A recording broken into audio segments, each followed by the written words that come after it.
Hello दोस्तों, स्वागत है आप सभी का आपके यूट्यूब चैनल ईडियो मेथड ऑफिशियल में। तो दोस्तों, कैसे हैं सभी? उम्मीद करते हैं कि आप सभी एकदम अच्छे हैं, बेहतरीन हैं और अपने एग्जाम की तैयारी को बड़े ही जोरों शोरों से और बढ़िया तरीके से आप बढ़ा रहे होंगे। तो इस बात की मैं आशा करता हूं। और दोस्तों, आप सभी की बहुत ज़्यादा कमेंट आ रही थी कि भैया जो हमारा पॉलिटिकल साइंस का पहला पेपर होने वाला है उस पर वीडियो लेकर आइए। तो भाई हाजिर है आपका भाई आपके कहे अनुसार आज बेहतरीन सी क्लास के साथ। देखिए भाई, मैं आपको पहले थोड़ा सा प्रोग्राम समझा देता हूँ, आगे का जो हमारा प्रोग्राम क्या रहने वाला है। देखिए, आप सभी की बहुत ज़्यादा क्वेरी थी कि भाई जो हमारे नेक्स्ट पेपर होंगे उनको लेकर आप कोई एक ऐसी वीडियो बनाइए जिसमें 300 से 400 क्वेश्चन हो और बढ़िया तरीके से सारे के सारे क्वेश्चन पेपर में आने लायक हो और पूरा का पूरा पेपर हमारा वहीं से डिस्कस किया जाए। तो भाई आप सभी ने बहुत ज़्यादा कमेंट करी थी। तो भाई आप अगर कमेंट करें और मैं उस पर रिप्लाई ना दूं या मैं उस कहे अनुसार ना चलूँ तो ऐसा हो नहीं सकता। तो भाई हाजिर है आपका भाई एक बेहतरीन सी क्लास के साथ। लेकिन आपकी जो क्लास है, जो मास्टर वीडियो मैंने तैयार करी है, पूरे के पूरे चारों यूनिट का स्वयं अध्ययन किया है और बढ़िया तरीके से एक एक क्वेश्चन मैंने आपको उसमें कलेक्ट किया है और पूरा का पूरा कंटेंट में जान लगा दी है भाई। पूरे के पूरे कंटेंट पर मेहनत करी है। तो आपकी जो मास्टर वीडियो होगी भाई वो कल होगी शाम के टाइम, ठीक है? तो आपको मुझे बस कमेंट करके ये बताना है कि भाई आपको जो मास्टर वीडियो होने वाली है पॉलिटिकल साइंस के पहले पेपर की, वो आपको वीओडी फॉर्म में चाहिए ऐसे ही वीडियो के रूप में, या आपको लाइव चाहिए। ठीक है, अगर आपको वीओडी चाहिए तो आपको वीओडी कमेंट करना है और अगर आपको लाइव चाहिए तो आपको लाइव कमेंट करना है। बाकी भाई आप सभी का रिस्पॉन्स बहुत अच्छा है, आप सभी ने हमारी क्लास को बहुत ज़्यादा प्यार दिखाया है, तो उसके लिए बहुत बहुत दिल से धन्यवाद। और भाई इस चैनल को जो है आप बुलंदियों तक पहुंचाएंगे, इस बात की मैं आशा करता हूं। और भाई जो भाई वीडियो देख लेते हैं लेकिन चैनल को सब्सक्राइब नहीं करते, भाई इतनी मेहनत जो है आप सभी के लिए यहाँ पर की जा रही है, क्योंकि भाई अंतिम समय में मैं यही कोशिश करता हूं कि आपको बेहतरीन से बेहतरीन सवाल पढ़ाऊं जिससे कि आपके पेपर में हूबहू सवाल मिले। और भाई मेरे पढ़ाए हुए में से आप सभी को पता है सवाल कितने मिले हैं, इस बारे में मैं आपको नहीं बताऊंगा, क्योंकि भाई मुझे से आप जब पढ़ रहे हैं तो आपको पता होगा कि कंटेंट कितना लाजवाब मैं आपके लिए लेकर आता हूं। तो भाई जो भाई सब्सक्राइब नहीं करते हो तो यार सब्सक्राइब कर दो, इतनी मेहनत के लिए तो सब्सक्राइब कम से कम कर ही दो, क्योंकि भाई पूरे मॉडल का स्वयं अध्ययन करना और वहाँ से क्वेश्चन को कलेक्ट करना और टाइप करना तो अपने आप में एक चैलेंजिंग टास्क होता ही है। बाकी आप होशियार बच्चे हो तो भाई सब्सक्राइब कर दो और भाई जो मैंने पूछा है उसका कमेंट जरूर करना है, ठीक है? अगर आपने इतनी वीडियो देख ली है तो क्लास को रोकिए, सबसे पहले आप कमेंट करिए जिस प्रकार से आपको क्लास चाहिए। तो भाई बिल्कुल एकदम बढ़िया तरीके से उसी प्रकार से क्लास आपको मिल जाएगी, ठीक है भाई? आज की जो हमारी क्लास होने वाली है ये हमारी पहली 2 यूनिट का मैंने अध्ययन कर लिया है और पहली 2 यूनिट के क्वेश्चन मैंने बढ़िया तरीके से ले लिए हैं। तो सारे क्वेश्चनों को एकदम डिस्कस करेंगे बढ़िया तरीके से और 100% पेपर में छपने वाले सवाल रहते हैं। और कोड हमारा A338 रहने वाला है, लोक प्रशासन के सिद्धांत जिसका हमारा नाम है, जिसको हम बोलते हैं भाई प्रिंसिपल ऑफ पब्लिक एडमिनिस्ट्रेशन। ये हमारा आज का पेपर होने वाला है। तो सभी भाई जो है अपना रिवाइज करेंगे बढ़िया तरीके से और जो क्वेश्चन आपको याद नहीं है वो भी आप इसको कर लीजिएगा, ठीक है भाई? तो चलिए शुरू करते हैं आज की इस क्लास को। देखिए, अगर आपने सब्सक्राइब नहीं किया है तो भाई सब्सक्राइब कर दो, ठीक है? तो चलिए भाई, क्वेश्चन नंबर 1 आपके सामने है भाई। 2 यूनिट है और मैं आपको बताऊं इसमें 4 यूनिट टोटल है। एक वीडियो हमारी ये होगी 2 यूनिट पर, एक वीडियो हमारी कल को आएगी सुबह को 2 यूनिट पर, ठीक है? तो चारों यूनिट यहाँ से कवर हो जाएगी और बाकी रात के टाइम हमारी पूरी की पूरी एक मास्टर वीडियो होगी जिससे आपको इधर उधर भागना नहीं पड़ेगा और आपको क्वेश्चन हूबहू हमारी क्लास से मिलेंगे। इस बात में कोई दो राय नहीं है, तो विश्वास करना, क्लास को बिल्कुल जानदार तरीके से देखना है, मास्टर वीडियो को भी, ठीक है? तो बढ़िया प्यार दिखाना है जिस प्रकार से प्यार दिखाते आ रहे हो। तो चलिए भाई ज़्यादा बातें ना करते हुए शुरू करते हैं। लोक प्रशासन के तत्व, एलिमेंट ऑफ पब्लिक एडमिनिस्ट्रेशन पुस्तक किसके द्वारा लिखी गई है? तो भाई ये लिखी गई है MF मार्क्स के द्वारा। MF marks, option number A, ठीक है? मैं भाई थोड़ा सा पेन का कलर कर लेता हूँ चेंज, क्योंकि भाई थोड़ा सा ये ब्लैक ब्लैक सा हो रहा है, तो अपना जो है हाँ ये चलेगा, ठीक है? रेड वाला चलेगा। तो राइट आंसर होगा भाई A वाला, ठीक है? और भाई अगर आपको इसकी PDF चाहिए, PDF के लिए भी मैं आपको बता दूंगा क्या करना है, वो भी मिल जाएगी, ठीक है? उथल पुथल के काल में लोक प्रशासन, यह पुस्तक किसकी है? ये पुस्तक है भाई हमारी किसकी? डी वाल्डो की। किसकी पुस्तक है मेरे भाई? डी वाल्डो की हमारी ये पुस्तक रहने वाली है। तो ऑप्शन नंबर A क्या हो जाएगा? एकदम से सही आंसर हो जाएगा, ठीक है? क्लास जो है इतनी लंबी नहीं होगी, तो जल्दी जल्दी करेंगे सारी चीज़ें, ठीक है? क्योंकि क्वेश्चन बताना है और आंसर बताना है, ज़्यादा कुछ नहीं करना है इसमें। और आपको भी बढ़िया तरीके से रिवाइज करना है और आप जैसे ये क्लास पढ़ लेंगे उसके बाद आपको 1-2 बार 2x स्पीड में इसको देख लेना है, तो आपका कंप्लीट हो जाएगा, ठीक है? क्वेश्चन नहीं बचेगा, इस बात की बिल्कुल टेंशन मत लीजिए, ओके? तो सन 1900 में प्रकाशित पुस्तक राजनीति और प्रशासन के लेखक कौन है? ये जो पुस्तक है लिखी है हमारी एफ.जे. गुडनाउ ने। किसने लिखी है? एफ.जे. गुडनाउ ने लिखी है। आगे बढ़ते हैं, स्टडी ऑफ एडमिनिस्ट्रेशन, ये किसने लिखी है भाई? वुड्रो विल्सन ने लिखी है। सारी की सारी बुक इंपोर्टेंट है। तो वुड्रो विल्सन द्वारा सन 1887 में किस पुस्तक को प्रकाशित किया गया था? देखिए, द स्टडी ऑफ एडमिनिस्ट्रेशन, ये इनकी पुस्तक है, 1887 में प्रकाशित की गई थी। आगे बढ़ते हैं, पॉलिसी एंड एडमिनिस्ट्रेशन नामक पुस्तक किसने लिखी है? पॉल एच एपलबी ने। किसने लिखी है? पॉल एच एपलबी ने। वह कौन सा ग्रंथ है जिसे लोक प्रशासन विषय की प्रथम पाठ्य पुस्तक के रूप में मान्यता मिली है? ये है भाई हमारा introduction to the study of public administration. बिल्कुल इंपॉर्टेंट है भाई, पुस्तक जरूर आएगी आपके एग्जाम में, तो बिल्कुल ध्यान से पढ़ना है भाई सारी की सारी चीज़ों को। ओके, बाकी मास्टर वीडियो में पूरे के पूरे मॉडल का निचोड़ आपको मिलने वाला है, तो सारा का सारा कंटेंट एक जगह आपको मिलेगा। ठीक है, जो मैंने पूछा है आपको कमेंट करके जरूर बताना है। ओके, चलिए भाई, निम्नलिखित पुस्तकों में से कौन सी पी एच एपलबी की पुस्तक नहीं है? कौन सी नहीं है भाई? Public administration. बाकी भाई बिग डेमोक्रेसी भी है इनकी, और पॉलिसी एंड एडमिनिस्ट्रेशन भी है, और morality and administration in democratic government. भाई ये 3 पुस्तक आपको याद कर लेनी है। किसकी है? ये हमारी पी एच एपलबी की है। ठीक है, चलिए आगे बढ़ते हैं। कौटिल्य द्वारा लिखित प्रसिद्ध पुस्तक का नाम क्या है? इंपोर्टेंट क्वेश्चन है। कौटिल्य ने लिखा है अर्थशास्त्र। क्या लिखा है भाई? अर्थशास्त्र। अर्थशास्त्र किससे संबंधित है? ये भाई राजनीति से संबंधित है। ये क्वेश्चन भी आ सकता है। ठीक है, तो आप इसको याद रख लेंगे। तो राजनीति से संबंधित है भाई कौटिल्य की अर्थशास्त्र। ठीक है, आगे बढ़ते हैं। प्रशासन शब्द का मतलब क्या होता है? देखिए, प्रशासन शब्द का अर्थ क्या होता है मेरे दोस्त? ये होता है प्रबंध करना। क्या होता है? प्रबंध करना। और हाँ, आपको बताना है कि आप हमारी क्लास कहाँ कहाँ से देख रहे हैं। ठीक है, चलिए आगे बढ़ते हैं। प्रशासन शब्द निम्न में से किन लैटिन भाषा के 2 शब्दों से मिलकर बना है? देखिए भाई, ये मिला है हमारा ad plus minister, option number B. ठीक है भाई, मैं आपको इसलिए पूछ रहा हूँ कि आप कहाँ से बिलोंग करते हैं, ताकि हमें भी पता चल पाए कि कौन कौन भाई बहन हमारे साथ कहाँ कहाँ से जुड़े हुए हैं। ठीक है, तो थोड़ा सा अच्छा लगता है बस। ओके, तो कमेंट जरूर करना है भाई। प्रशासन एक लंबा तथा अलंकार युक्त शब्द है, किंतु इसका अर्थ सीधा साधा है। किसने कहा था ये बात? ये कही है मेरे भाई E.N. ग्लेडन ने। किसने कही है मेरे दोस्त? E.N. ग्लेडन ने ये बात कही है। लोक प्रशासन का जनक किसे माना जाता है? लोक प्रशासन का जनक वुड्रो विल्सन है। कौन है भाई? Woodrow Wilson. इसने राजनीतिज्ञों एवं प्रशासकों के मध्य अंतर संबंधों को प्रशासनिक राजनीति कहा है। ये बात कही है पीटर सेल्फ ने। आगे बढ़ते हैं। किस देश में तुलनात्मक प्रशासन समूह स्थापित हुआ है? किस देश में, क्या पूछा है? तुलनात्मक प्रशासन समूह। ये स्थापित हुआ है अमेरिका में। किस में? अमेरिका में हुआ है। मुख्यालय क्षेत्र संबंध के बारे में सभी उंगलियां विचार किसका है? ये है लूथर गुलिक का।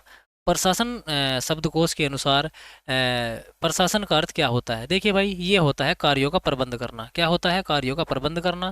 भाई कई बच्चे ये कहेंगे कि सर आप तो ऐसे का ऐसे ही मॉडल पढ़ा रहे हो। भाई देखिए, जैसे मैं समझा रहा हूँ तो आपको ऐसे पढ़ लेना है, बिल्कुल एकदम मॉडल है, कोई दिक्कत वाली बात नहीं है। लेकिन भाई आपका अध्ययन करना जरूरी है, क्योंकि कई बार ऐसा होता है जो हमारा माइंड होता है वो पढ़ने से ज़्यादा सुनने पर जो है फोकस करता है। तो सुनने से हमारी बहुत ज़्यादा चीज़ें रिकॉल होती है, बहुत ज़्यादा स्थायी होती है। तो वीडियो को सुनना है भाई, ठीक है, सुनना है बढ़िया तरीके से। ओके, ध्यान से सुनना है। लोक प्रशासन के उद्भव का इतिहास सामान्यतः कितने चरणों में विभक्त है? ये है 5 चरणों में। किसमें भाई? 5 चरणों में विभक्त है। आगे बढ़ते हैं। प्रशासन ही राजनीति है, यह विचार किसका है? पॉल एच एपलबी का। ओके, आगे बढ़ते हैं मेरे दोस्त क्वेश्चन नंबर नेक्स्ट की ओर। प्रशासन के लिए आवश्यक तत्व नहीं है, वर्ग संघर्ष नहीं है। लोक प्रशासन के विकास में किस देश की सर्वाधिक योगदान है? किस देश का सबसे ज़्यादा योगदान है लोक प्रशासन के विकास में? तो ये है भाई अमेरिका का, यानी कि संयुक्त राज्य अमेरिका। आगे बढ़ जाते हैं। निम्नलिखित में से किस देश में लोक प्रशासन के अध्ययन की कानूनी पद्धति का प्रयोग किया जाता है? तो किया जाता है भाई सारे के सारे में। और हाँ, आपको एक बात याद रखनी है, मैं आपको स्टार्टिंग से समझाते आ रहा हूँ। अगर आपको ऑप्शन में ये सभी मिले, इन सभी में मिले, ए व बी दोनों मिले, या ये दोनों मिले, तो आपको क्या करना है? इनको ही प्रायोरिटी पर रखना है। अगर आपको सही आंसर पता है तो वो तो लगाना ही है, लेकिन अगर आपको इसमें तुक्का लगाना है तो आपको इन सभी वाले ऑप्शन पे ही टिक करना है। ठीक है, ध्यान रखेंगे ये बात। जी भैया, ध्यान रखेंगे। लोक प्रशासन का विषय के रूप में उद्भव किस सन में हुआ है? तो राइट आंसर होगा इनमें से कोई नहीं। लोक प्रशासन कला है, क्योंकि लोक प्रशासन क्या है? कला है, क्योंकि प्रशासक प्रशिक्षण द्वारा बनाए जाते हैं, न कि पैदा किए जाते हैं। तो राइट आंसर होगा बी। लोक प्रशासन के क्षेत्र में ऐसे नियमों और संसिद्ध सूत्रों का विकास हो गया है जिसके बारे में अनुभव के आधार पर यह कहा जा सकता है कि व्यवहारिक प्रयोग में लाए जा सकते हैं तथा सहारे पूर्वानुमान लगाए जा सकते हैं। यह बात किसने कही है? यह विचार है चार्ल्स ए बेयर्ड का। ठीक है, तो ध्यान से पढ़ लेना है भाई। निम्नलिखित में से कौन सा लोक प्रशासन के व्यवहारवादी अध्ययन के क्षेत्र में है? तो राइट आंसर होगा ये सभी। ठीक है, वुड्रो विल्सन ने अपने राजनीति प्रशासन द्विभाजन के आधार विचार के स्रोत के रूप में निम्न में से किसे स्वीकार किया था? तो ब्लांट सली, ऑप्शन नंबर सी। निम्नलिखित में से कौन सा एक मिन्नो बुक सम्मेलन का विचारणीय विषय था? मिन्नो बुक सम्मेलन का विषय कौन सा था भाई? परिवर्तनशील समाज में लोक प्रशासन की भूमिका। तो राइट आंसर बी।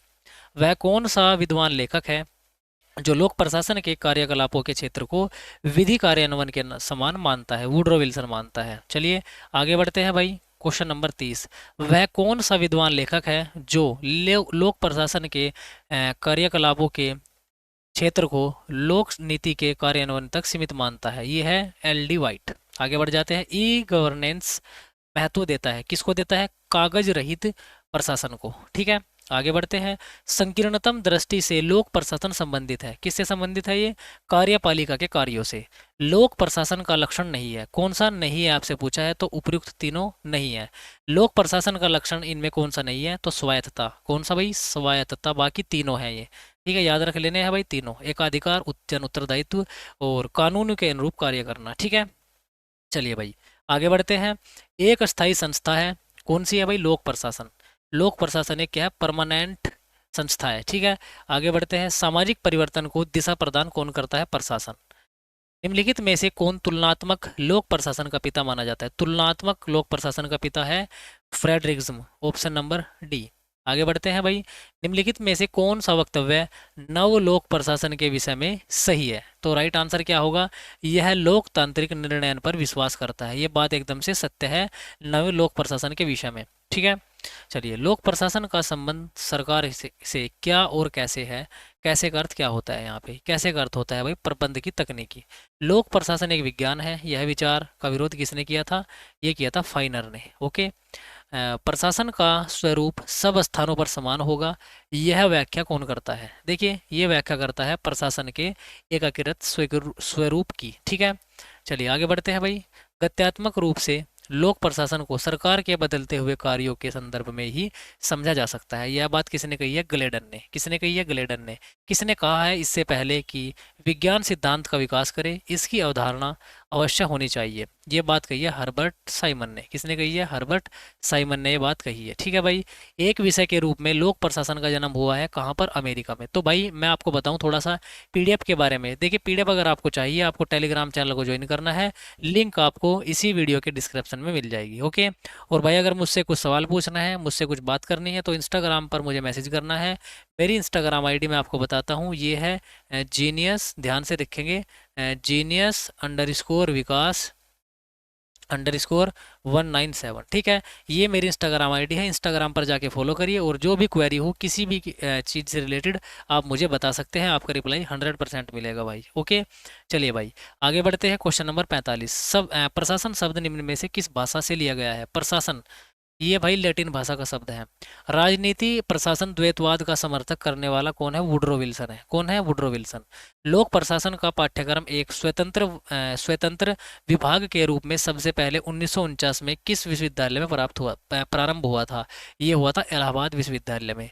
सुमेलित करना है बाकी आपको भाई। ठीक है, तो भाई डी जी कर्वे, देखिए भाई यहाँ पर कुछ पुस्तकें लिखी गई हैं, तो डी जी कर्वे की पुस्तक कौन सी है मेरे भाई? ये है हमारी public administration in and democracy. तो राइट आंसर तीसरा किस में है? ये है भाई। तो राइट आंसर होगा भाई बी वाला। आगे बढ़ जाते हैं क्वेश्चन नंबर 49 की ओर। विधि अथवा कानून को विस्तृत एवं कर्मबद्ध रूप से कार्यान्वित करने का नाम ही लोक प्रशासन है। यह बात किसने कही है? वुड्रो विल्सन ने। बहुत इंपॉर्टेंट क्वेश्चन है भाई सारे के सारे। ओके, लोक प्रशासन आधुनिक सरकार की समस्या का मर्म है। यह बात किसने कही है? एल डी वाइट ने कही है। तुलनात्मक लोक प्रशासन के अध्ययन में व्यवहारवादी दृष्टिकोण के जनक इनमें से कौन है? Herbert Simon. ओके, चलिए भाई, और हाँ आपको एक बात और बता दूं, जितनी भी क्लास मैं करा रहा हूँ, देखिए एक क्लास ये होगी, एक क्लास अगली होगी, जो आगे हमारी बची हुई 2 यूनिट है। ठीक है, और बाकी जो हमारी मास्टर वीडियो होगी उसमें पूरे के पूरे मॉडल का अध्ययन करके बनाई जाएगी।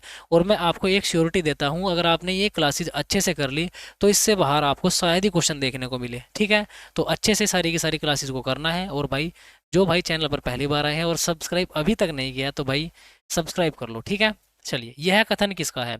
विज्ञान जीवन के लिए, जीवन विज्ञान के लिए नहीं है। विज्ञान जीवन के लिए है और जीवन विज्ञान के लिए नहीं है। यह बात किसकी है? रॉबर्ट एस लिंड की। ओके, आगे बढ़ते हैं। किसने कहा प्रशासन का अर्थ किसी भी कार्य को करने अथवा कार्यों का संबंध प्रबंध करने में किया जाता है। कानून में यह बात विशेषकर किसकी मृतक व्यक्ति की संपत्ति के संबंध में आता है। अधिकतर इसका अर्थ सरकार और विशेषकर कार्यपालिका एवं उसके संबंधित शासन होता है। ठीक है, यह बात किसने कही थी? ये कही थी ब्रिटेनिका ने। ठीक है, चलिए आगे बढ़ते हैं भाई। लूथर गुलिक उर्वरिक तथा हेनरी फयोल किस दृष्टिकोण से संबंधित है? तो इसका जो राइट आंसर होगा भाई, ये होगा हमारा पोस्ट कोर्ब दृष्टिकोण। कौन सा होगा भाई? पोस्ट कोर्ब दृष्टिकोण, ऑप्शन नंबर सी। आगे बढ़ते हैं भाई क्वेश्चन नंबर 55 की ओर। राजनीति और लोक प्रशासन के मध्य पृथक्करण की अवधारणा को सर्वप्रथम किसने प्रस्तुत किया था? वुड्रो विल्सन ने। ठीक है भाई, मेरी कोशिश ये रहेगी कि भाई कम से कम टाइम में आपको क्वेश्चन करा दिया जाए। ठीक है, तो जितना टाइम लगेगा बिल्कुल ये मेरी तरफ से पूरी की पूरी स्पीड से मैं पढ़ा रहा हूँ। तो भाई वीडियो मुझे नहीं पता कितनी लंबी जाएगी, लेकिन यह है कि ज़्यादा लंबी नहीं होगी। ठीक है, तो बने रहना है भाई, बढ़िया तरीके से तैयारी करते रहना है। ओके, लोक प्रशासन उल्लेख करता है, तो राइट आंसर होगा सभी का। जोन ऑफ डिफेंस अवधारणा किससे संबंधित है? ये है सत्ता से। किससे भाई? सत्ता से संबंधित है। किसने कहा सरकार विधि को लागू करने के लिए जो कार्य करती है उसे प्रशासन कहते हैं? ये बात कही है हार्वे बेकर ने। पोस्ट कोर्ब में बी का अर्थ क्या है? देखिए, बी का अर्थ होता है भाई बजट तैयार करना। क्या होता है? बजट तैयार करना। व्यवहारवाद किससे संबंधित है? समाजवाद से। वैज्ञानिक संबंध के जन्मदाता कौन है? एल्टन मयो है। कौन है भाई? एल्टन मयो है। और भाई जितने भी मैं चारों की चारों यूनिट कराऊंगा आपको अच्छे से देखना है, और जो हमारी मास्टर वीडियो होगी उसमें बिल्कुल पूरा का पूरा रिवीजन और पूरा का पूरा प्रैक्टिस आपकी बढ़िया तरीके से होगी। लेकिन भाई शर्त यह है, पहले इन दोनों क्लासेस को अच्छे से देखना है, उसके बाद आपको मास्टर वीडियो से प्रैक्टिस बहुत अच्छी हो जाएगी। किसने कहा लोक प्रशासन विधि को विस्तृत संबंध क्रमबद्ध रूप से कार्यान्वित करने का नाम है? विधि को कार्यान्वित करने की प्रत्येक क्रिया एक प्रशासकीय क्रिया है। यह बात कही है वुड्रो विल्सन ने। किसने कही है? वुड्रो विल्सन ने। आगे बढ़ते हैं। लोक प्रशासन के प्रबंधीकरण दृष्टिकोण में कौन संबंधित है? देखिए भाई, लोक प्रशासन से संबंधित है लूथर गुलिक। नवीन लोक प्रशासन के जनक कौन है? ड्वाइड वाल्डो। कौन है? D Waldo. ओके, आगे बढ़ते हैं। हार्नोत प्रयोग का संबंध किससे है?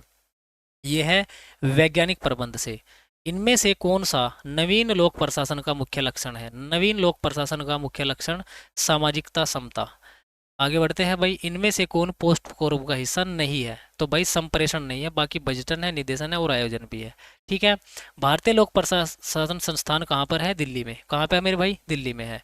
अभिप्रेरणा एक सामान्य शब्द है जिसका प्रयोग उत्प्रेरकों, कामनाओं, आवश्यकताओं, इच्छाओं की संपूर्ण श्रेणी और सम्मान शक्तियों के लिए किया जाता है। यह बात किसने कही है? कुंटूज सो डोनेल ने सॉरी। आगे बढ़ते हैं भाई। कौन सा विचारक लोक प्रशासन के क्षेत्र के बारे में व्यापक दृष्टिकोण का समर्थक है? ये कौन है भाई? एल डी वाइट है। ओके, पोस्ट कोर्ब लोक प्रकाशन बोल रहा हूँ, प्रशासन सॉरी। पोस्ट कोर्ब लोक प्रशासन के किस पक्ष से संबंधित है? ये है भाई क्षेत्र से। आगे बढ़ जाते हैं। लोक प्रशासन के जनक वुड्रो विल्सन का सबसे महत्वपूर्ण योगदान क्या है भाई? प्रशासन को राजनीति से अलग एक स्वतंत्र रूप विषय के रूप में प्रतिष्ठित करने में। ठीक है, निजी प्रशासन का सर्वाधिक विकसित रूप कहाँ को देखने को मिलता है? अमेरिका में। ठीक है, ये बता दिया मैंने। आगे बढ़ते हैं भाई। निजी प्रशासन से क्या तात्पर्य है? निजी प्रशासन से तात्पर्य है कि गैर संस्कारित संस्था या व्यक्ति द्वारा निजी लाभ के लिए किए जाने वाले कार्य। ओके, आगे बढ़ते हैं। पॉल एपलेबी के अनुसार कौन से पहलू सरकारी प्रशासन को निजी प्रशासन से भिन्न मानते हैं? कौन मानते हैं भाई? तीनों सही है बिल्कुल। आगे बढ़ते हैं भाई। नवलोक प्रशासन में निरपेक्षता विरोधी समझा जाता है, जिसका अभिप्राय क्या है भाई? यह है लोक प्रशासन की मूल्य निरपेक्ष के रूप में दी जाने वाली परिभाषा को अस्वीकार करता है। ठीक है, पोस्ट कोर्ब में अक्सर पी का क्या तात्पर्य है? पी का मतलब क्या है? देखिए, पी का मतलब होता है नियोजन। क्या होता है? नियोजन। पोस्ट कोर्ब दृष्टिकोण के आलोचक कौन है? ये देखिए, पोस्ट कोर्ब जो हमारा दृष्टिकोण है इसकी आलोचना करी थी मानव संबंध दृष्टिकोण के समर्थक ने। ठीक है, आगे बढ़ते हैं भाई। Important question. लोक प्रशासन के क्षेत्र के संबंध में पोस्ट कोर्ब विचार का समर्थक कौन है? पोस्ट कोर्ब दृष्टिकोण प्रस्तुत किसने किया है? ऐसे भी पूछा जा सकता है। तो पोस्ट कोर्ब जो प्रस्तुत किया है लूथर गुलिक ने किया है। राजनीति को प्रशासन में हस्तक्षेप नहीं करने देना चाहिए, यह विचारधारणा किसकी है? वुड्रो विल्सन की है। आगे बढ़ते हैं। लोक प्रशासन का अनेक सामाजिक विज्ञानों से संबंधित होना किसने स्वीकार किया था? ये किया था सिडविक ने। किसने किया था? सिडविक ने किया था। निम्नलिखित में से कौन लोक प्रशासन और निजी प्रशासन में अंतर नहीं मानता? तो राइट आंसर होगा हेनरी फयोल। कैंची के दो फलकों के समान लोक प्रशासन को दो फलकों वाला औजार है, यह बात किसकी है भाई? यह बात है लेविस मेरियम की। आगे बढ़ते हैं। प्रशासन शब्द का पोस्ट कोप दृष्टिकोण क्या है? ये भाई कथन सारे के सारे सत्य है, ठीक है, तो सही आपको लगाना है डी वाला। पोस्ट कोप दृष्टिकोण के मुख्य आलोचक कौन है? Lewis Meriam. कौन है आलोचक इसके? Lewis Meriam. लोक प्रशासन के क्षेत्र में पोस्ट कोप दृष्टिकोण का समर्थक कौन नहीं है? ये है भाई हर्बर्ट साइमन। लोक प्रशासन के क्षेत्र के बारे में पोस्ट कोर्ब दृष्टिकोण के समर्थक कौन है? उर्विरिक तथा हेनरी फयोल। पोस्ट कोर्ब शब्द में सीओ का मतलब क्या है? देखिए सीओ का मतलब होता है कोऑर्डिनेशन, यानी कि समन्वय स्थापित करना, ठीक है।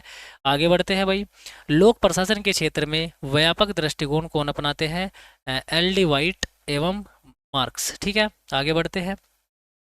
निम्नलिखित विचारक लोक प्रशासन और निजी प्रशासन के बीच में किस प्रकार का भेद करना उचित नहीं समझते? तो राइट आंसर होगा ये तीनों। ओके, आगे बढ़ते हैं भाई।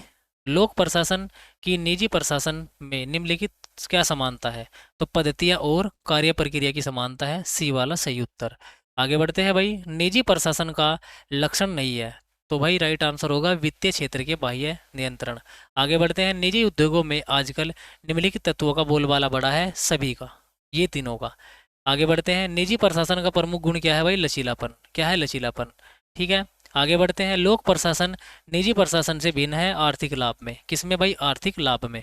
आगे बढ़ते हैं। लोक प्रशासन का परिवेशीय दृष्टिकोण किसने संपादित किया था? किसने किया था? रिग्स ने। व्यवहारवादी विचारक के रूप में कौन जाना जाता है? बर्नार्ड जाने जाते हैं, चेस्टर बर्नार्ड। नवीन लोक प्रशासन की मुख्य प्रवृत्तियां क्या है? तो ये सभी। आगे बढ़ते हैं। लोक प्रशासन और निजी प्रशासन में महत्वपूर्ण अंतर किस घटक के कारण होता है? तो उत्तरदायित्व का फर्क पड़ता है। बाकी आगे बढ़ते हैं 100 क्वेश्चन की ओर। आपने शतक लगा दिया है तो आपके लिए तालियां, ठीक है। तो क्वेश्चन नंबर 100। निजी एवं लोक प्रशासन में सबसे महत्वपूर्ण अंतर किस बिंदु का है?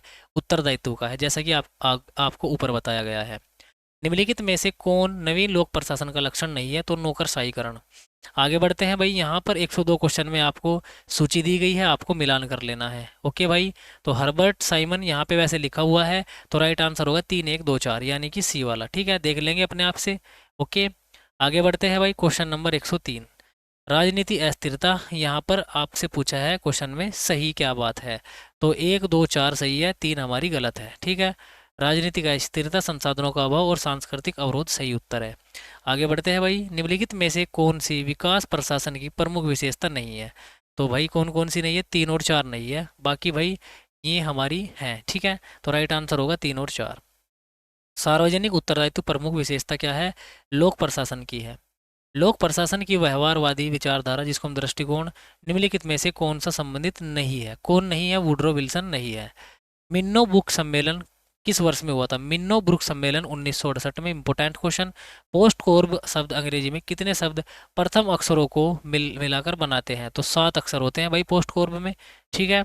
आगे बढ़ते हैं। यदि हमारी सभ्यता विफल होती है तो ऐसा मुख्यतः प्रशासन के पतन के कारण होगा। यह बात किसकी है? डोन हम की है, WB डोनहम। पोस्ट कोर्ब व्याख्या करता है किस चीज़ की? लोक प्रशासन की तकनीकों की। निम्न में से कौन भारत में लोक प्रशासन के पिता के रूप में जाने जाते हैं? ये है भाई MP शर्मा। इंपोर्टेंट क्वेश्चन है भाई। डॉक्टर MP शर्मा भारत में लोक प्रशासन के पिता के रूप में जाने जाते हैं। लोक प्रशासन की शब्दावली में O तथा M का मतलब क्या है? देखिए O का मतलब होता है ऑर्गेनाइजेशन, यानी कि संगठन, और M4 होता है मैनेजमेंट, यानी कि प्रबंध। तो ऑप्शन नंबर ए। मिन्नो ब्रुक सम्मेलन आरंभ हुआ था। देखिए मिन्नो बुक सम्मेलन से नवीन लोक प्रशासन का आरंभ हुआ था। पोस्ट कोर्ब में D का मतलब क्या होता है? देखिए D का मतलब होता है निर्देशन। आगे बढ़ते हैं। नवलोक प्रशासन की प्रमुख प्रवृत्ति क्या है? ये सभी। निम्नलिखित में से कौन सा जोड़ा सही है? तो सही आंसर है भाई ये वाला, लोक प्रशासन एक दर्शन।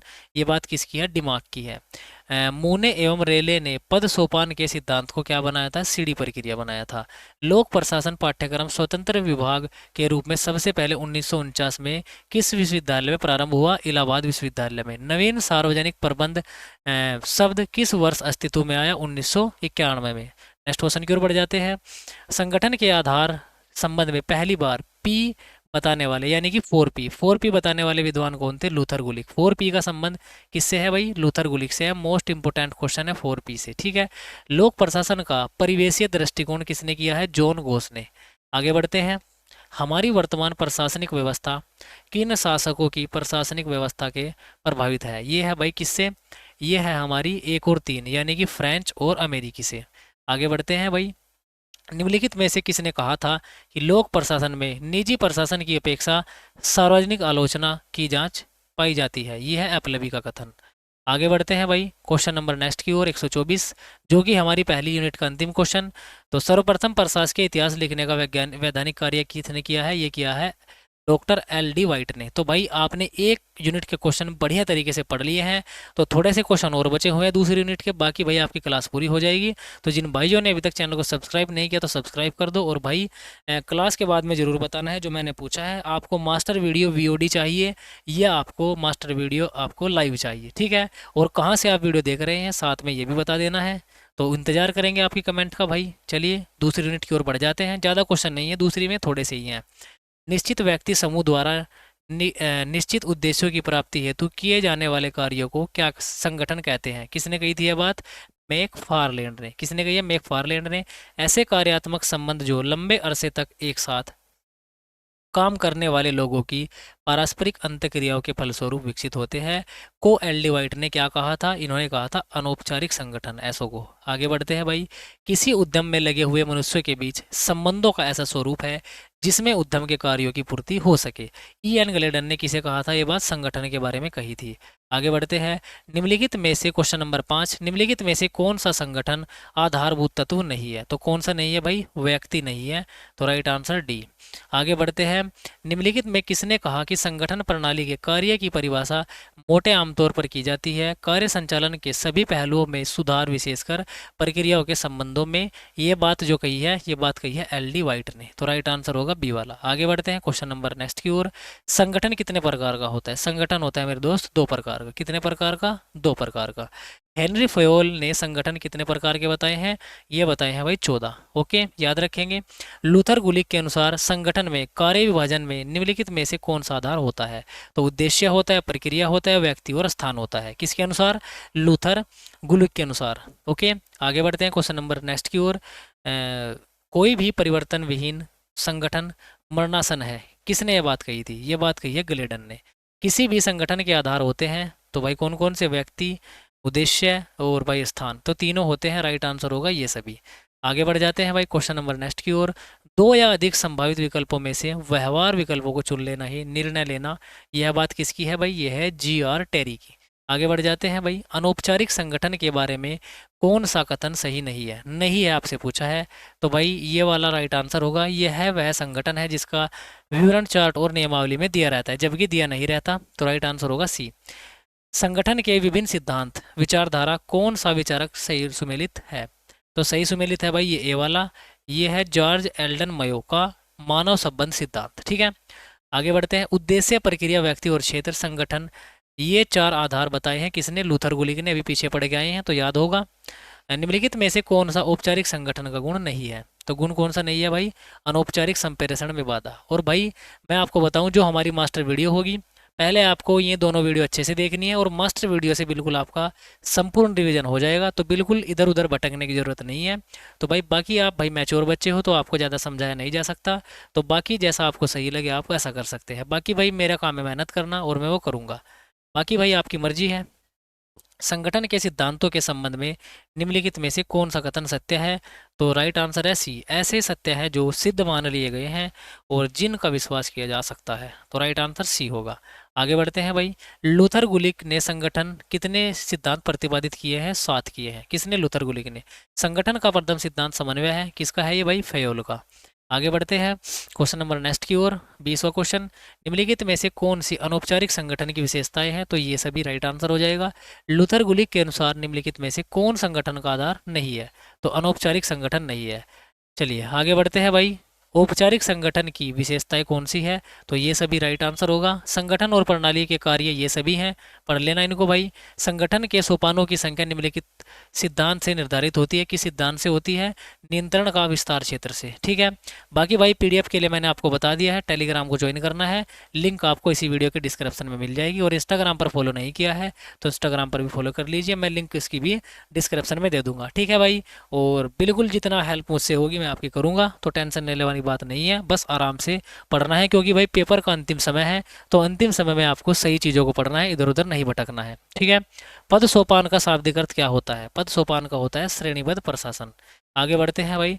निम्नतर पर उच्चतर का शासन अथवा नियंत्रण क्या अभिप्राय है? ये पद सोपान है।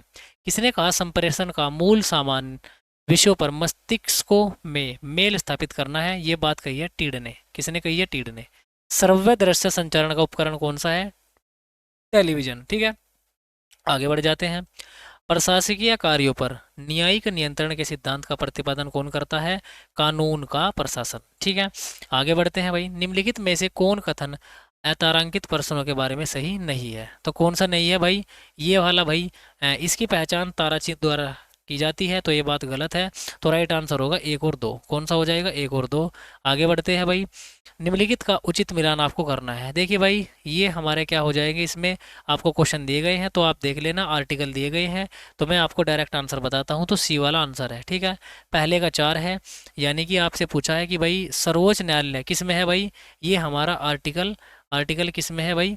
ये सर्वोच्च न्यायालय का अधिकार, आज्ञा पत्र का अधिकार क्षेत्र, ये है भाई इसमें आर्टिकल 32 में। ठीक है, तो ये सभी आप देख लेंगे, मैंने बता दिया है। पहले का 4 है, दूसरे का 3 2 1। ठीक है, 4 3 2 1। चलिए, पद सोपान पर आधारित संगठन विशेषताएं किसकी हैं? तो ये तीनों है भाई। पद सोपान व्यवस्था प्रशासन के किस सिद्धांत से अधिक संबंधित है? तो राइट आंसर होगा भाई सत्ता का विकेंद्रीकरण। पद सोपान सिद्धांत का गुण नहीं है, तो राइट आंसर होगा कठोरता। पद सोपान का प्रमुख दोष क्या है? लाल फीताशाही। ठीक है, आगे बढ़ते हैं। प्रशासन पर न्यायिक नियंत्रण का प्रमुख उद्देश्य क्या होता है भाई? नागरिकों के अधिकारों एवं स्वतंत्रता की रक्षा करना। ठीक है, चलिए भाई आगे बढ़ जाते हैं भाई, थोड़ी सी क्लास और बची हुई है तो बने रहना है। सामाजिक न्याय की उपलब्धि में लोकहित मुद्दों का प्रयोग का प्रभावी उपकरण इनमें से किस न्यायिक प्रक्रिया द्वारा किया जाता है? तो राइट आंसर होगा भाई 1 2 3। राइट आंसर होगा 1 2 और भाई 3। ठीक है, चलिए आगे बढ़ते हैं भाई। केंद्रीकरण के दोष कौन कौन से हैं? तो राइट आंसर होगा ये सभी। ठीक है, देख रहे हो भाई, जहां पर ये सभी है तो 90% आंसर ये सभी सही है। तो मैं आपको कहता हूं कि भाई अगर आपको ऑप्शन में ये सभी मिले तो आपको वही टिक कर लेना है। नियंत्रण की सीमा के निर्धारक तत्व कौन से है? कार्य है, समय, स्थान और व्यक्ति। ठीक है, चलिए भाई आगे बढ़ते हैं। नियंत्रण के विस्तार क्षेत्र सिद्धांत को किस विद्वान द्वारा ध्यान के विस्तार क्षेत्र का नाम दिया गया है? ये दिया है किसने? ए बी ग्रेकुनस ने। नागरिकों का प्रशासन पर नियंत्रण का सबसे प्रभावी तरीका कौन सा है? दबाव समूह है। ठीक है, पद सोपान की मुख्य कमी क्या है? ये उपयुक्त सारी की सारी कमियां हैं। पद सोपान का केंद्र बिंदु क्या है? उचित माध्यम से नियम। उचित माध्यम से नियम ये क्या है? पद सोपान का केंद्र बिंदु है। चलिए भाई आगे बढ़ते हैं। प्रत्येक संगठन में पद सोपानवत व्यवस्था ठीक उसी प्रकार आवश्यक है जिस प्रकार घर में नाली, परंतु इस माध्यम को आमतौर पर संचार के एकमात्र माध्यम के रूप में प्रयोग में लाना उसी प्रकार अनावश्यक है जिस प्रकार नाली में समय व्यतीत करना है। तो यह कथन किसका है? उर्वरिक का है, उर्वरिक। आगे बढ़ते हैं भाई। निम्नलिखित में से कौन सा सांसदों को उपलब्ध औपचारिक रूप से पूर्व निर्धारित उपकरण नहीं है? तो शून्यकाल। आगे बढ़ते हैं क्वेश्चन नंबर 46 की ओर। निम्नलिखित में से देशों में से किस देश में प्रशासन संबंधी पक्ष पर सर्वाधिक बल दिया जाता है? तो अमेरिका में दिया जाता है भाई। तो राइट आंसर होगा भाई अमेरिका। ठीक है, लोक प्रशासन में प्रशासन पर लोक नियंत्रण का सबसे प्रभावी यंत्र क्या है? सतर्क जनमत। आगे बढ़ते हैं। जन व्यय पर संसद नियंत्रण करती है किसके द्वारा? नियंत्रक तथा महालेखा परीक्षक के माध्यम से। आगे बढ़ते हैं भाई क्वेश्चन नंबर नेक्स्ट की ओर। वीडियो जो है अपने अंतिम पड़ाव पर है, तो थोड़ी सी और देख लेना है बस, बाकी खत्म हो जाएगी थोड़ी देर में। ठीक है, कार्यात्मक विकेंद्रीकरण से क्या तात्पर्य है? तकनीकी अथवा व्यावसायिक इकाइयों को निर्णय लेने का अधिकार। सत्ता का लक्षण क्या है? सारे के सारे यानी कि उपयुक्त सभी हमारा क्या होगा? Right answer. लोकतांत्रिक प्रशासन की विशेषता ये तीनों है भाई, पढ़ लेना है। स्विट्जरलैंड में प्रशासन पर सर्वाधिक नियंत्रण किसका है? मतदाता का है। ब्रिटेन में प्रशासन पर सर्वाधिक नियंत्रण किसका है? संसद का है। देखिए क्या पूछा है, स्विट्जरलैंड में किसका है? मतदाता का है। और ब्रिटेन में किसका है? संसद का है। ठीक है, प्रशासन पर नियंत्रण किसका होता है? तो कार्यपालिका का, न्यायपालिका और विधायिका का। तो राइट आंसर होगा इन तीनों का। प्रशासन पर कार्यपालिका के नियंत्रण का साधन क्या है? नियुक्ति और निष्कासन की शक्ति। ये क्या है? सबसे अच्छा साधन है भाई किस पर? कार्यपालिका पर। ओके। उत्तरदायित्व निकटतम है किसके? जिम्मेदारी के। किसके निकटतम है भाई? जिम्मेदारी के। अधिकारों के प्रत्यायोजन की बाधा निम्नलिखित में कौन है? तो राइट आंसर होगा ये सभी। क्या होगा? डी वाला राइट आंसर होगा भाई। विश्वास का अभाव, अधीनस्थों की अयोग्यता और समन्वय की समस्या। तो राइट आंसर होगा ये सभी, डी वाला। विपक्ष को संसद में कार्यपालिका और प्रशासन की आलोचना का अवसर मिलता है। तो राइट आंसर होगा इन तीनों के द्वारा। अतिविश्वास प्रस्ताव के द्वारा मिलता है, काम रोको प्रस्ताव द्वारा और निंदा प्रस्ताव द्वारा। तो राइट आंसर होगा डी। प्रशासन को नियंत्रित करने वाली भारतीय संसद की प्रमुख समितियां कौन सी है? लोकलेखा भी है और आश्वासन भी है और प्राक्कलन भी है। तो राइट आंसर होगा ये तीनों समितियां हैं।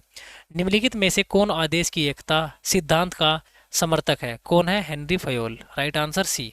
आगे बढ़ते हैं भाई क्वेश्चन नंबर नेक्स्ट की ओर। जब प्रत्यायोजन लिखित रूप में होता है तो उसे हम क्या कहते हैं? औपचारिक प्रत्यायोजन कहते हैं। निम्नलिखित में से किस देश में संसदीय कार्यपालिका पाई जाती है? तो भारत में पाई जाती है। लोक प्रशासन की समस्त शक्तियों का स्रोत क्या है? व्यवस्थापिका है। प्रशासन पर कार्यपालिका के नियंत्रण का साधन नियुक्ति और निष्कासन की शक्ति है। प्रशासन पर विधायी नियंत्रण किसके द्वारा किया जाता है? बजट पर बल विवाद द्वारा, सॉरी बजट पर वाद विवाद द्वारा। ओके, चलिए भाई आगे बढ़ जाते हैं भाई। प्रशासन पर संसदीय नियंत्रण की दृष्टि को महत्व पद क्या है? यह है हमारा नियंत्रक एवं महालेखा परीक्षक। इनमें से कौन सा औपचारिक संगठन का लाभ नहीं कहा जा सकता? तो राइट आंसर होगा भाई डी वाला। इनमें मनुष्य में ज़्यादा नियम और नीति का महत्व होता है। ठीक है, आगे बढ़ते हैं। इनमें क्या लूथर गुली में 4P सिद्धांत में वर्णित नहीं है? तो 4P में क्या वर्णित नहीं है? नीति नहीं है। क्या है भाई? नीति नहीं है। बाकी उद्देश्य भी है और आपका व्यक्ति भी है और स्थान भी है। तो राइट आंसर होगा बी। औपचारिक संगठन के निर्माण की प्रक्रिया व्यवस्थित वह नियोजित होती है, जबकि अनौपचारिक संगठन का निर्माण स्वतः होता है। यह कथन से हम क्या निष्कर्ष निकाल सकते हैं? तो राइट आंसर होगा सी। यह केवल औपचारिक और अनौपचारिक संगठन का अंतर बताता है। तो सी वाला बिल्कुल एकदम से सही आंसर हो जाएगा। आगे बढ़ जाते हैं भाई। थोड़ी सी क्लास और बची हुई है तो कर लेंगे आराम से। प्रशासन पर संसदीय नियंत्रण कब संसदीय स्तंभ से बन जाता है? तो राइट आंसर होगा ये तीनों स्थिति में। पढ़ लेना है आराम से, कोई दिक्कत वाली बात नहीं है। भारत के अधिकांश राज्यों में निम्नलिखित संस्था कार्यरत है किसके? लोकायुक्त में। भारत में महाधिवक्ता को कौन नियुक्त करता है? देखिए महाधिवक्ता को नियुक्ति कौन करते हैं? राष्ट्रपति जी। आगे बढ़ते हैं भाई। 5 वर्षों के लिए 14वें वित्त आयोग की संस्तुतियां किस तिथि को लागू हुई थी? ये हुई थी 1/4/2015 को। आदेश की एकता के सिद्धांत का यदि उल्लंघन किया जाए तो सत्ता कमजोर होती है, अनुशासन खतरे में पड़ जाता है, व्यवस्था गड़बड़ा जाती है और अस्थायित्व संकट आन में जाता है। तो राइट आंसर किसने की ये बात? हेनरी फयोल ने। विकेंद्रीकरण को प्रोत्साहन देने वाला तत्व क्या है? ये सभी है। संगठन का विस्तृत आकार और मेरे भाई लोकतंत्र विचार और कार्यों की विभिन्नता। तो राइट आंसर ये तीनों। आगे बढ़ते हैं। निम्नलिखित में किस गुण को बर्नार्ड से प्रतिपादित किया है? बर्नार्ड ने निर्णय की शक्ति बनाई है और जीवन शक्ति एवं सहन शक्ति बनाई है। तो प्रत्याकारी भी। तो राइट आंसर होगा ये सभी। ठीक है भाई, आगे भाई मैं ऑप्शन नहीं पढ़ूंगा तो मैं सीधा डायरेक्ट ये सभी बताऊंगा क्योंकि समय आपको ज़्यादा लग जाएगा। ठीक है, बाकी आप PDF से एक बार पढ़ लेंगे और एक बार इस वीडियो को डबल स्पीड में करके पढ़ लेंगे तो सारा याद हो जाएगा, कोई दिक्कत वाली बात नहीं आएगी। संसदीय नियंत्रण के साधन कौन से हैं? तो ये सभी है। आगे बढ़ते हैं। वित्त के मामले में संसदीय नियंत्रण का एक सशक्त माध्यम है तो कौन सा है भाई? कटौती प्रभाव। और भाई आपको किस टॉपिक पर नेक्स्ट वीडियो चाहिए आपको वो भी कमेंट कर देनी है। ओके, चलिए भाई। निम्नलिखित राज्यों में से किस राज्य में सर्वप्रथम लोकायुक्त पद सर्जित किया गया? तो देखिए लोकायुक्त पद सबसे पहले महाराष्ट्र में सर्जित किया गया। निम्नलिखित देशों में से किस देश में मंडलीय कार्यपालिका है? स्विट्जरलैंड में। कौन सा प्रशासन पर कार्यपालिका के नियंत्रण का सबसे अधिक प्रभावशाली साधन है? तो राइट आंसर होगा भाई शीर्ष अधिकारियों की नियुक्ति और हटाना। चलिए आगे बढ़ते हैं भाई नेक्स्ट क्वेश्चन की ओर। कार्यपालिका के ऊपर विधायी नियंत्रण करने में कौन सी समितियों नियंत्रक महालेखा परीक्षक से सहायता मिलती है? तो राइट आंसर होगा 1 और 4 यानी कि लोक लेखा समिति और लोक उपक्रम समिति। आगे बढ़ते हैं भाई क्वेश्चन नंबर नेक्स्ट की ओर। कार्यपालिका द्वारा प्रशासन पर नियंत्रण का तरीका क्या है? नियुक्ति करना। ठीक है, आगे बढ़ते हैं। कार्यपालिका द्वारा प्रशासन पर नियंत्रण का तरीका ये है भाई क्या? कर्मचारियों की नियुक्ति और पदच्युति। आगे बढ़ते हैं। निम्नलिखित में से किस प्रशासन पर नागरिक नियंत्रण के माध्यम है? ये राइट आंसर क्या होगा मेरे भाई? 1 3 4 5। 1 3 4 5 दो नहीं है, चलिए आगे बढ़ते हैं। नियंत्रण की सीमा के लिए गणितीय सूत्र का प्रतिपादन किसने दिया था? ये दिया था भाई एबी ग्रेकुनस ने। आगे बढ़ते हैं भाई। जब प्रशासन पर कार्यपालिका नियंत्रण हस्तक्षेप कब बनता है? तो इन तीन स्थिति में बनता है भाई। कार्यपालिका द्वारा प्रशासन प्रशासन पर नियंत्रण का तरीका क्या है? नीति निर्माण करना, ऑप्शन नंबर ए। प्रशासन पर कार्यपालिका के नियंत्रण का सकारात्मक प्रभाव होता है। संगठन के आधार पर संबंध में पहली बार 4P बताने वाला विद्वान कौन था? लूथर गुलिक था। कार्यपालिका द्वारा प्रशासन पर नियंत्रण का तरीका ये तीनों है भाई। चलिए आगे बढ़ते हैं। कार्यपालिका द्वारा प्रशासन पर नियंत्रण का तरीका ये तीनों है। अपने मंत्रालय में संबंधित सभी कार्यों का उत्तरदायित्व कौन होता है? मंत्री होता है। आगे बढ़ते हैं भाई। निम्नलिखित में से कौन सा कथनीय मानवीय संबंध में अधिगम के निकटतम है? तो मानव एक सामाजिक प्राणी है। ये बिल्कुल इसका एकदम से सही आंसर हो जाएगा। आगे बढ़ते हैं भाई। 5 मिनट की क्लास और बची हुई है। रिट शब्द किस भाषा का है? रिट है भाई एक लैटिन भाषा का शब्द। भारत में बंदी प्रत्यक्षीकरण आदेश जारी का अधिकार किसे है? यह है उच्च एवं उच्च न्यायालय को, यानी कि सुप्रीम कोर्ट और हाई कोर्ट को। प्रशासन पर न्यायिक नियंत्रण का दोष क्या है? ये है भाई न्यायिक प्रक्रिया धीमी एवं खर्चीली है। लोक प्रशासन पर जितने नियंत्रण होते हैं उन सभी में अधिक आत्म संशोधन नियंत्रण होता है। तो राइट आंसर होगा संचार माध्यमों द्वारा। निम्नलिखित में से कौन सा कथन भारत के महान्यायवादी में संबंध में सत्य है? तो राइट आंसर होगा भाई वह एक देश का उच्चतम विधि है। कौन है भाई? महान्यायवादी। तो केवल एक सही है। आगे बढ़ते हैं भाई। पद सोपान को स्केलर प्रक्रिया का नाम किसने दिया है? मुनि एवं रेले ने। डेविस कीथ के अनुसार निम्नलिखित में से कौन सा नेतृत्व का आवश्यक गुण है? तो ये सभी है। बुद्धिमत्ता है, सामाजिक परिपक्वता है और आपका मानवीय संबंध दृष्टिकोण। तो राइट आंसर सी। निम्नलिखित में से कौन सा नेतृत्व दीर्घकाल के लिए सर्वश्रेष्ठ है? तो दीर्घकाल के लिए होता है लोकतंत्र। आगे बढ़ते हैं भाई। निम्नलिखित में से किसका औपचारिक रूप से प्रशासन कार्यकारी नियंत्रण नहीं है? तो राइट आंसर होगा भाई व्यावसायिक नैतिकता। आगे बढ़ते हैं। निम्नलिखित में से क्या शून्यकाल चर्चा संबंधित सही है? तो केवल दो सही है। दो हमारा इसके अंतर्गत सार्वजनिक महत्व के मामलों पर मुद्दे उठाए जाते हैं। ठीक है भाई। तो ये किसके बारे में है? शून्यकाल के बारे में एकदम से सही बात है। आगे बढ़ते हैं भाई। किसी भी स्तर पर यदि वरिष्ठता को पूर्ण निश्चित करने वाला घटक मान लिया जाता है तो यह बहुत खतरनाक मार्गदर्शक होता है। ये बात कही है एल डी वाइट ने। सदन में शून्यकाल का समय क्या है? 12 से 1 बजे के बीच। राइट आंसर हो जाएगा। भारत में प्रशासन पर न्यायिक नियंत्रण का साधन क्या है? ये तीनों, विलंबकारी, खर्चीला और जटिल। भारत में प्रशासन पर न्यायिक नियंत्रण का साधन क्या है भाई? न्यायिक पुनर्निरीक्षण। आगे बढ़ते हैं भाई। प्रशासन पर न्यायपालिका के नियंत्रण की कमजोरियां कौन कौन सी है? तो राइट आंसर होगा 1, 2 और 4। 1, 2 और 4 राइट आंसर पढ़ लेना भाई। आगे बढ़ते हैं। कौन सा प्रशासन पर कार्यपालिका के नियंत्रण का सबसे अधिक प्रभावशाली साधन है? तो राइट आंसर होगा शीर्ष अधिकारियों को हटाना और उनकी नियुक्ति करना। तो राइट आंसर होगा ए वाला। इस लेख द्वारा कोई व्यक्ति गैर कानूनी रूप से किसी पद का अधिकार प्रयोग करता है तो न्यायालय उसे क्या करता है भाई? अधिकार परीक्षा रिट के अंतर्गत जो है नोटिस भेजता है। तो राइट आंसर होगा डी वाला। यह लेख परमादेश तथा प्रतिषेध के गुणों का मिश्रण है। तो उत्प्रेषण कौन है भाई? उत्प्रेषण है। यह कार्यपालिका के अधिकारों को किसी विशेष कार्य को रोकने के लिए दिया जाता है। तो निषेधाज्ञा।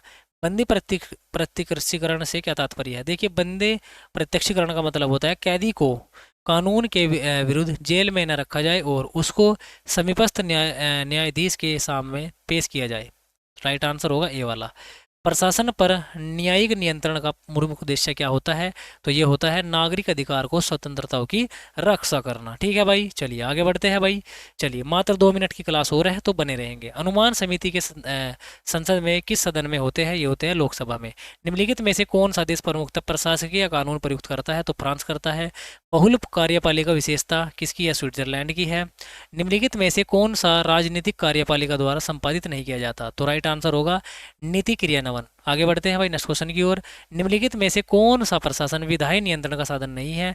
तो अध्यादेश नहीं है। आगे बढ़ते हैं। उच्चतम न्यायालय तथा उच्च न्यायालय संविधान में धारा 32(2) तथा 256 के अंतर्गत कितने प्रकार के लेख जारी करता है? तो रिट जो है 5 प्रकार की जारी करता है। तो राइट आंसर होगा बी। आगे बढ़ते हैं भाई नेक्स्ट क्वेश्चन की ओर। निम्नलिखित में से कौन प्रशासन कार्यपालिका का नियंत्रण का साधन नहीं है? तो लेखा नहीं है भाई। कौन सा नहीं है? लेखा। निम्नलिखित में से कौन प्रशासन पर नियंत्रण का प्रकार नहीं है? ये प्रकार पूछा है। तो कौन सा प्रकार नहीं है? संरचनात्मक नियंत्रण। विकासशील देशों में योजनाबद्ध विकास और सामाजिक परिवर्तन का प्रमुख वाहक क्या है? यह है लोक प्रशासन। पद सोपान सिद्धांत संगठन एवं सार्वभौमिक सिद्धांत किसका है? मुने का है। आगे बढ़ते हैं। निम्नलिखित में से कौन सा पद सोपान व्यवस्था का गुण नहीं है? तो राइट आंसर होगा औपचारिक संबंध। आज हम व्यक्तियों को पहचानने के लिए प्रथमतः यह देखते हैं कि वह किस प्रधान संगठन के सदस्य है। यह बात कही है चेस्टर बर्नार्ड ने। आगे बढ़ते हैं भाई। वित्त मंत्री को हौज को भरने तथा उसमें निश्चित मात्रा में जल बनाए रखने के लिए उत्तरदायी ठहराया जाता है, तो उसे पानी की निकासी का नियंत्रण भी प्राप्त होता है। तो राइट आंसर होगा हेल्डेन समिति की रिपोर्ट के अनुसार। ठीक है, ये बात कही गई है। नियंत्रण का क्षेत्र निर्भर नहीं है, किस पर नहीं है, दृष्टिकोण पर नहीं है। निम्नलिखित में संगठनों को उनके आधार पर आपको मिलाना है। देखिए उद्योग मंत्रालय कहाँ पर है मेरे भाई, ये इसका ये है उद्देश्य, और भाई सांख्यिकी विभाग ये होता है प्रक्रिया। तो राइट आंसर होगा 2 4 3 1, ऑप्शन नंबर ए। आगे बढ़ते हैं भाई। सत्ता प्रयोजन में निम्नलिखित में किसका प्रयोजन नहीं हो सकता, तो उत्तरदायित्व का प्रयोजन नहीं हो सकता। निम्नलिखित में से कौन विकेंद्रीकरण सुनिश्चित नहीं करती, तो राइट आंसर होगा भाई इनमें सत्ता स्वामित्व प्रदान करने वाली पास नहीं रहता। आगे बढ़ते हैं। किसने राजनीतिज्ञों एवं प्रशासनों के मध्य अंतर संबंधों को प्रशासनिक राजनीति कहा है, पीटर सेल्फ ने कहा है। कौन सी सत्ता प्रत्योजित नहीं होनी चाहिए, तो राइट आंसर होगा ये सभी। निम्नलिखित में से क्या विकेंद्रीकरण का गुण नहीं है, तो ये सभी गुण नहीं है। चलिए आगे बढ़ते हैं भाई क्वेश्चन नंबर नेक्स्ट की ओर। चलिए भाई, प्रशासन के संबंध में तल प्रशासन में निम्न तल में उच्च तल की ओर प्रशासकीय सत्ता के हस्तांतरण की प्रक्रिया है। यह बात क्या है भाई, केंद्रीकरण और विकेंद्रीकरण। ठीक है, आगे बढ़ते हैं। देखिए भाई अभी हमारे लगभग 10-15 क्वेश्चन और बचे हुए हैं, तो मैं क्या करूँगा, मैं भाई आपको टेलीग्राम पे इसकी पीडीएफ दे दूंगा। ठीक है भाई, 10-15 क्वेश्चन है, देखिए मात्र ज़्यादा नहीं है, तो आपको पढ़ लेना है भाई। ठीक है, बढ़िया तरीके से सारी चीज़ों को रिकॉल कर लेना है भाई, क्लास ज़्यादा लंबी हो जाएगी, तो इसलिए मैं इस क्लास को यहीं पर रखता हूँ। ठीक है, तो मिलते हैं कल की वीडियो में। और हाँ, आपको बताना है, आपको बता देना है कि भाई आपको क्लास कैसी लगती है। और भाई हाँ, आपको पॉलिटिकल साइंस की जो हमारी मास्टर वीडियो आएगी वो आपको वीओडी चाहिए, रिकॉर्डिंग चाहिए, या आपको लाइव चाहिए। ठीक है, ये बात आपको बतानी है। और कहाँ से आप हमारी वीडियो को देख रहे हैं, आपको अपना जो है डिस्ट्रिक्ट जो है आपको बताना है, बढ़िया तरीके से हम भी जाने कि भाई कौन कौन से बच्चे हमारे साथ जुड़े हुए हैं। ठीक है भाई, और चैनल को अभी तक भी सब्सक्राइब नहीं किया तो चैनल को सब्सक्राइब करो, और भाई वीडियो को लाइक कर दो साथ साथ में। ठीक है, तो मिलते हैं अगली वीडियो में। और हाँ, पीडीएफ के लिए आपको टेलीग्राम चैनल को ज्वाइन करना है, और अगर कोई डाउट हो इसी वीडियो में कमेंट करना है। और बाकी अगर आप मुझसे पूछना चाहते हैं तो इंस्टाग्राम ID मेरी है जीनियस विकास 197। ठीक है, बीच में अंडरस्कोर है, तो मैं एक बार इसको लिख देता हूँ, जीनियस _ विकास _197। ठीक है, ये मेरी इंस्टाग्राम ID है, चाहे तो आप मुझे यहाँ पर मैसेज कर सकते हैं, और अगर आपने अभी तक फॉलो नहीं किया है तो फॉलो कर लो। ओके, मिलते हैं कल की वीडियो में, तब तक के लिए पढ़ते रहना है और बढ़िया तरीके से करते रहना है। जय हिंद दोस्तों।